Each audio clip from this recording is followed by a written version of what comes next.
Hey, what's going on, folks? Welcome to another Pro Wrestling Talk brought to you by Blitzball Champ Gaming here on the U to the Tube. I'm your host, Blitzball Champ Jason Ingram. So, I wanted to make this video and give my thoughts on the recent New Japan Pro Wrestling show Declaration of Power that took place. Today, and finally got around to watching it. So I just wanted to give my thoughts on it. There were a few surprises that took place on the show, so definitely wanted to talk about some of the highlights, some of the things that happened.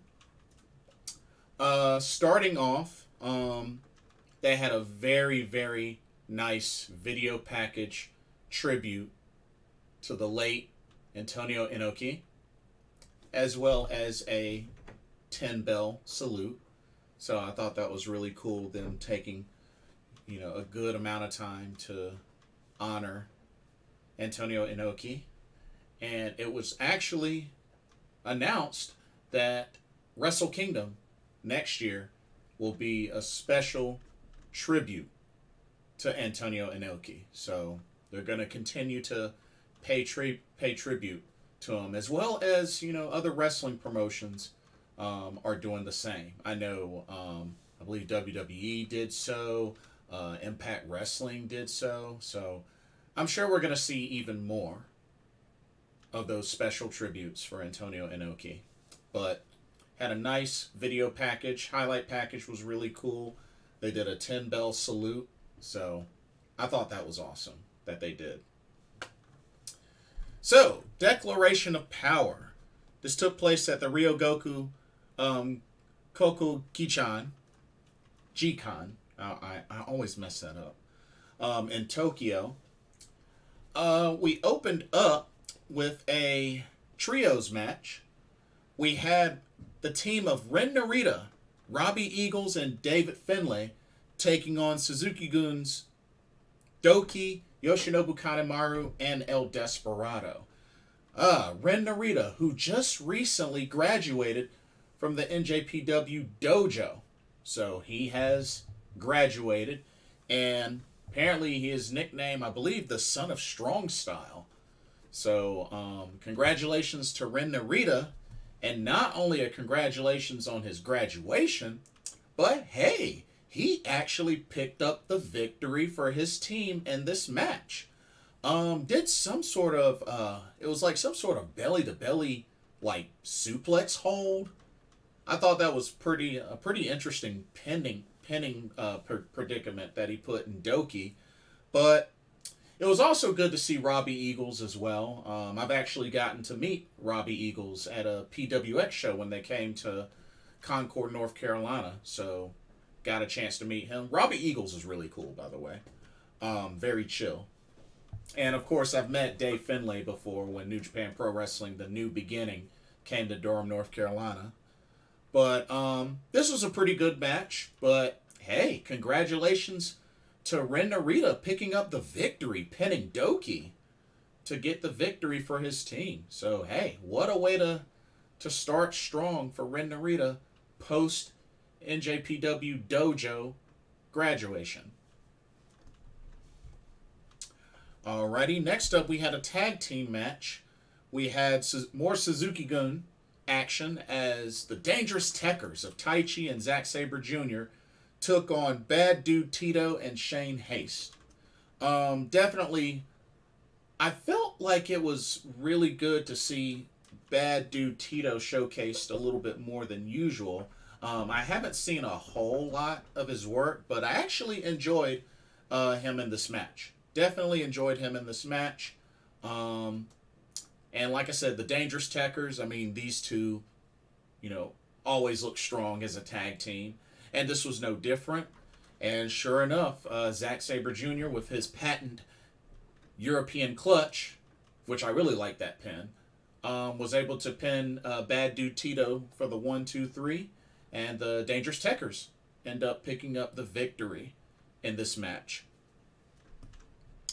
We had another trios match which I am very, very, very, very thankful for the outcome of this match. But it was the trio of Ryusuke Taguchi, Hikuleo, and Hiroshi Tanahashi taking on House of Torture's Sho, Yujiro Takahashi, and Evil. Now, of course, to start out, Yujiro Takahashi was trying to get Hikuleo to do the two sweep, but of course, he wasn't falling for it. Grabbed him in the chokehold, and then House of Torture started beating up on him, and that's pretty much how the match started. But fact of the matter is, I was so glad to see House of Torture lose. I do not like House of Torture. I think they are a terrible stable. I think they suck. But thankfully, they were defeated. Ryusuke Taguchi pinned Sho for the 1-2-3. And any day's a good day when House of Torture loses. So that's pretty much all that needs to be said. That's how bad that I dislike House of Torture. I'm sure I'm not alone either. All right, next up we had a tag match. We had Bishamon, Hiroki Goto, and Yoshihashi taking on the team of Jeff Cobb and the Great Okan of United Empire.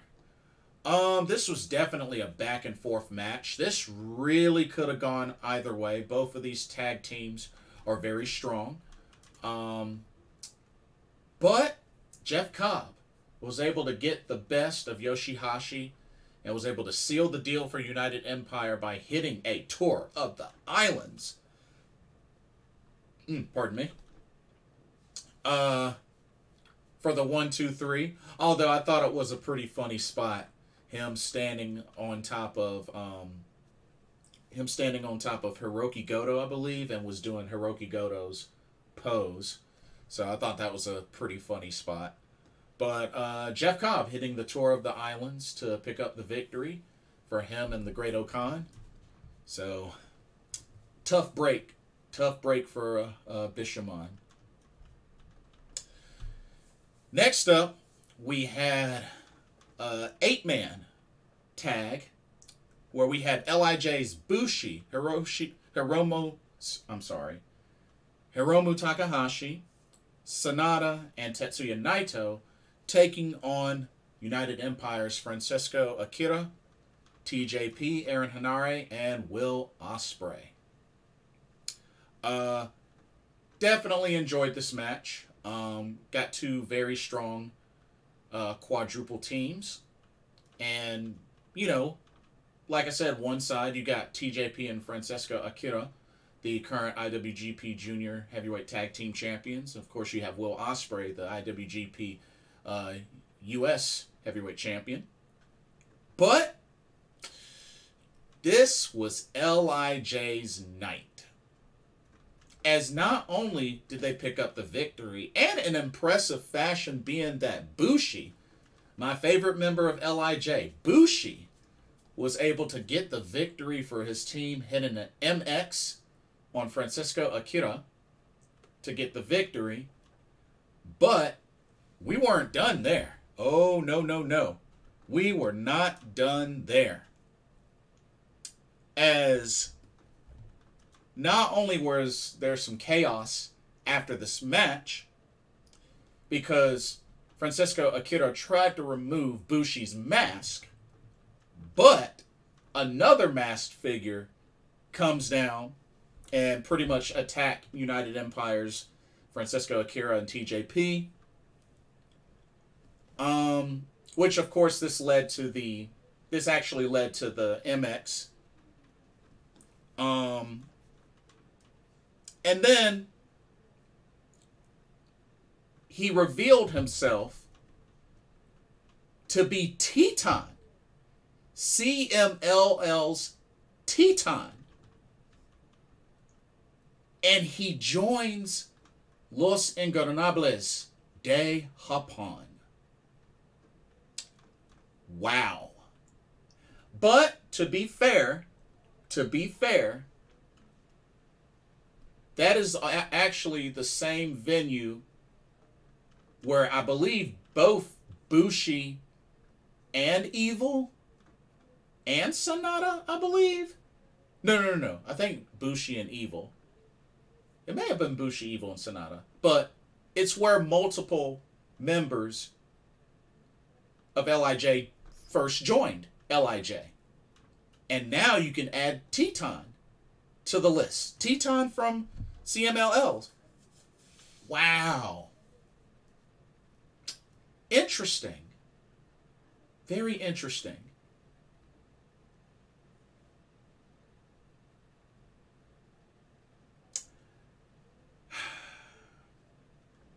I don't know how I feel about this. I mean,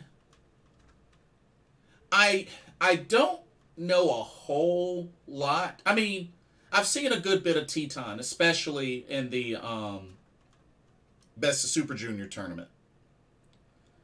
But honestly, not really who I would think would join LIJ. Not really who I would think. But it's interesting. It's very, very interesting. But he joins LIJ. They sealed it with the raised fist, their usual pose. But yeah. Teton wanted new opportunities in New Japan Pro Wrestling. And he made a big one by joining LIJ. By interfering in this match. And pretty much helping LIJ to win. You know, Bushi hit the MX. He almost got his mask removed. But hit the MX. Got the victory. And he's now joining LIJ. It'll be interesting to see what happens with this. Because honestly, it's kind of weird. I mean, but hey. Congratulations to Teton on joining LIJ. Really not who I would have thought would join, but I mean, it's interesting now. So you got Naito, you got Bushi, you got Shingo Takagi, you got Hiromu Takahashi, you got Sonata, and now you have Teton. I don't know. It just seems weird.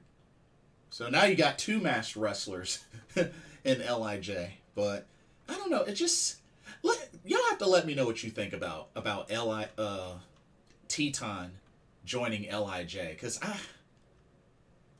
I'm not gonna say it's terrible. It's weird. It's weird. Not who I would have expected personally, but it is what it is. LIJ has a new member.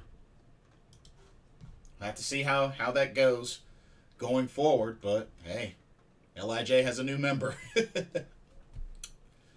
Now, next up, we had a special singles match. So this was supposed to be Kushida versus Taiji Ishimori, but unfortunately, Kushida is still unable to compete. So his replacement ended up being Master Wato. And I have to say, I was really, really shocked at the outcome. I honestly thought Taiji Ishimori had this won. But Master Wato actually pinned the IWGP Junior Heavyweight Champion.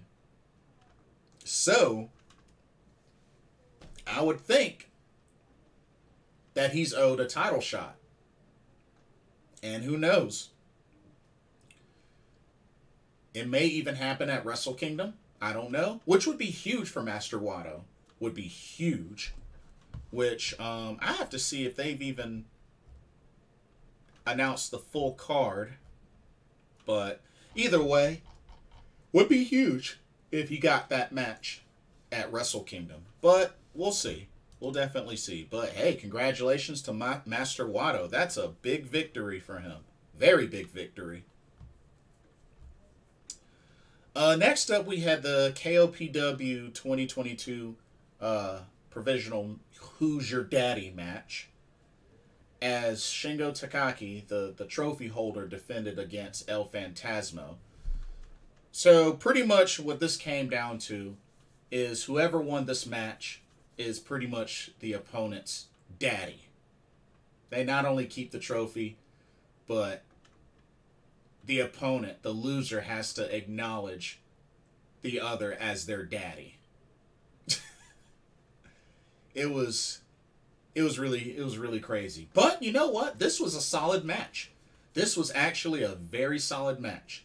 It was back and forth. I mean, El Phantasmo pulled off some great moves. Moonsault off the top turnbuckle to the outside. We saw a CR2. Shingo, I know he hit a Made in Japan, and just, you know, Shingo was definitely the favorite going into this match. And I did originally pick El Phantasmo to upset some way, somehow. But, sure enough, Shingo Takagi was able to finish off El Phantasmo with a Cobra Twist. So, surprising finish. But Shingo not only retains the KOPW 2022 trophy, but El Phantasmo has to acknowledge Shingo as his daddy, which he did. He got on the mic, and he did so. And then he gave Shingo a low blow. And not only did he give Shingo a low blow, he took his trophy and he broke the KOPW trophy. Well, despite El Phantasmo acknowledging Shingo Takagi as his daddy, he still comes out as a sore loser. He's still a sore loser. So, I mean, technically he gets the last laugh after the low blow and breaking the trophy, but he's a sore loser. But Shingo picked up the victory. And like I said, it was a good match. It was definitely a good match. We had another great match. Another singles match. We had the rematch. The G1 rematch. Kazuchika Okada versus Jonah. And like I said, remember, Jonah defeated Okada in the G1. So this is the run back. And what an incredible run back this was. I mean, these two put on a show. Definitely main event worthy as well. I mean, I think we can definitely look forward to seeing Okada and Jonah go at it again many times. You know, I would think, in New Japan Pro Wrestling. And, you know, it looks like Jonah is having a blast and having the time of his life working in New Japan Pro Wrestling. And he's been looking solid. He's been looking really solid. But, hard-hitting match. Okada seals it with a Rainmaker. Was able to defeat Jonah. And was able to win the rematch. Was able to win the rematch. But it was a great match between these two. These two have great chemistry together. And it definitely showed. And then the main event was the IWGP World Heavyweight Championship. As Tamatanga gets his title shot against Switchblade Jay White. And honestly, this match went the distance. And they really told a great story in this match. To the point where it looked very believable that Tamatanga could have won. I mean, very, very believable. But, I do kind of feel like the Blade Runner is super duper protected compared to like other finishers. Like, you know, I don't know. I just feel like it's very, very protected. That's why 9 times out of 10 it only takes one to put somebody away. But Tamatanga was throwing everything at Jay White, and there was even some interference as well, which is expected. It's expected. But it just turned out to be a little too much for Tamatanga to overcome. And Switchblade Jay White was able to hit a Blade Runner and retain the IWGP World Heavyweight Championship. So, it looks like it's still on for Okada to get his title shot against Jay White at Wrestle Kingdom next year. But other than that, pretty good show. Also, another piece of news is that a new championship belt has been introduced. So, we know a while ago it was announced the IWGP Women's Championship, and a new championship has been introduced by way of the IWGP World Television Championship. That's right. And the belt, that was one ugly looking belt. Did y'all see the belt? Oh my God, that belt looks ugly. That IWGP World Television Championship, that belt looks hideous. Like the light brown, like the gold plate, like the side plates just, I'm sorry, that title looks ugly. Y'all have to let me know what y'all think, but man, that title looks ugly. Ugh. But I guess it is what it is, but geez, that title looks ugly. I just gotta keep it real with y'all. I gotta keep it real. That title looks ugly. So, couple of things with this championship that has been introduced. So, let's see. So, a couple of things. So, there will be a tournament. There'll be a tournament for this championship, and the finals will happen at Wrestle Kingdom. So, Wrestle Kingdom 17, that is when they will crown the inaugural IWGP World Television Champion. So that's pretty interesting. So they're going to crown the first ever IWGP Women's Champion at the historic crossover event on November 20th. And then they're going to crown the inaugural IWGP World Television Champion at Wrestle Kingdom 17. But let's also keep in mind that the first IWGP Women's Championship title defense will take place at Wrestle Kingdom. So keep that in mind as well. So they say that every match will be a 15-minute time limit. For every title match, 15-minute time limit. They pretty much want to encourage, like, you know, speed, I guess high flying, but just like a lot of rapid movements, being that it's 15-minute time limit. They also want to put a focus on younger talent for this championship. So younger talent. And like I said, they're going to have a tournament that's going to start at the Battle Autumn Tour. So they got the Battle Autumn Tour coming up. And they're going to start tournament matches on October 14th. So actually this weekend. So the first round starts October 14th. And it'll continue. So October 14th, 15th, 16th, and the 26th of October. Wow, I'm repeating myself. Will be first round matchups. And then the second round will take place on October 27th and 30th. And then the semifinals will take place on November 5th. And then the finals will take place at Wrestle Kingdom 17. So that's pretty much the format that they're going with.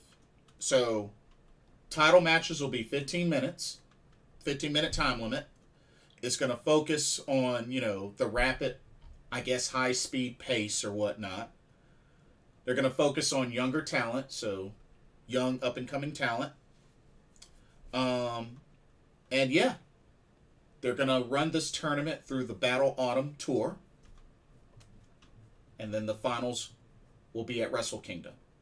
So, I mean, it's exciting. It's definitely exciting. They haven't announced who's going to participate yet, which I believe they're going to have a press conference coming up, which I believe is probably going to determine who the competitors will be for this IWGP World Television Championship tournament.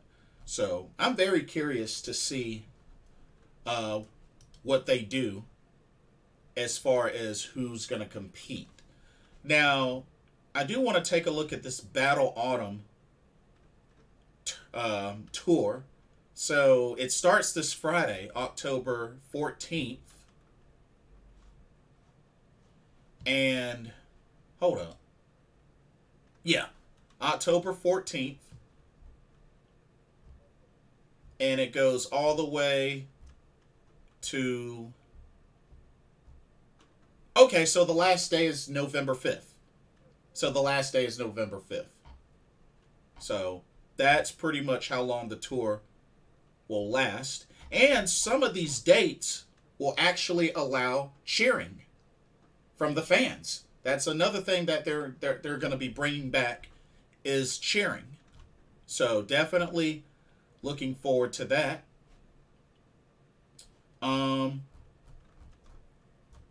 And also, of course, I really hope Wrestle Kingdom they'll allow cheering. I hope, but we'll see. We will see. But yeah, New Japan Pro Wrestling making some moves. You know, we got some pretty big key events coming up for New Japan Pro Wrestling. Now that Declaration of Power is in the books, we got the Battle Autumn Tour coming up, which will showcase the IWGP World Television Championship Tournament. We got the Rumble on the 44th Street show in New York, 2-night special. They have a night before and the day of, which is near the end of October, on the 27th and 28th. And in November, we got NJPW Tamashii in Australia and New Zealand, November 11th and 13th. So, you know, that ought to be really good. We got the historic crossover, you know, the big New Japan Pro Wrestling Stardom collaboration show on November 20th, which, like I said, they're going to be crowning the inaugural IWGP Women's Champion at that show. So that should be really, really good. And don't forget, they also are going to have some mixed matches where they're going to combine the New Japan Pro Wrestling and Stardom talent to compete together. So that's going to be good. And don't forget, we got the World Tag League and the Super Junior Tag League that'll be going on simultaneously starting November 21st. Oh, so that's right after the historic crossover show. And that's going to last all the way through up to December 14th. So looks like they're going to finish the year with the World Tag League and the Super Junior Tag League. So that's looking like how they're going to finish the year. And then, of course, they're going to kick it off strong in 2023 with Wrestle Kingdom 17th on January 4th, followed by New Year's Dash the following day, January 5th. So, got a lot to look forward to with New Japan Pro Wrestling. And there's also something that I wanted to point out as well. So, apparently, the Good Brothers, the Machine Gun Carl Anderson, Doc Gallows, have returned to Monday Night Raw to stand by AJ Styles' side. The crazy thing about that is that Carl Anderson is still the current never openweight champion. It's crazy. And now he just appeared on Monday Night Raw, but yet is still the never openweight champion in New Japan Pro Wrestling. So, word is that Hikuleo is supposed to be getting a title shot. Now, I'm guessing that he's going to be the one to take the title off of the Machine Gun Carl Anderson before he can fully, I guess, commit to being back in WWE. That's my guess. That's my guess. But WWE has been wanting to draw up some partnerships. Now, I don't know if New Japan Pro Wrestling is on their radar. I mean, I think the original plan was All Japan Pro Wrestling, but we don't know. All I know is they still want to build some partnerships with Japanese promotions. And we have to also remember, New Japan Pro Wrestling and Pro Wrestling Noah are in a partnership. AEW, apparently word is that AEW and Pro Wrestling Noah are going to be partnering up. So, WWE is up to something. They're up to something. So, I mean, they've been bringing back talent. They're up to something. You know, they just brought back Bray Wyatt, who had a ginormous pop at Extreme Rules. So, WWE's up to something. We already know we're going to get the NXT Europe project next year. So, the WWE is up to something. Keep an eye on them. You know, with Triple H behind the helm, they're making some moves. They're making some moves. So let's keep an eye out.